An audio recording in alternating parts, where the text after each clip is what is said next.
আসসালামু আলাইকুম রহমতুল্লাহি বারাকাতুহু। সম্মানিত দর্শক শ্রোতা, আমরা আপনাদেরকে আজকে আরেকটি হাদিস শিখাতে চেষ্টা করব।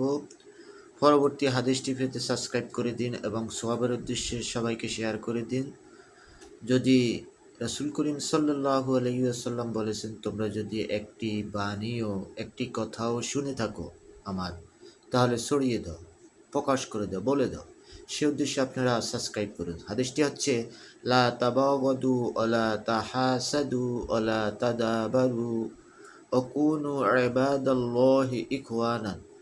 অর্থ হচ্ছে, পরস্পর শত্রুতা করিও না, পরস্পর হিংসা পোষণ করিও না, এক অন্যের ছিদ্রান্বেষণ করিও না, আল্লাহ তাআলার বান্দা সকলে ভাই ভাই হইয়া যাও। হিংসা পোষণকারী আগুন যেরকম মানুষের সমস্ত নেক কাজগুলো খেয়ে ফেলে, তেমনি হিংসাও সকল নেক কাজগুলো পেয়ে থাকে।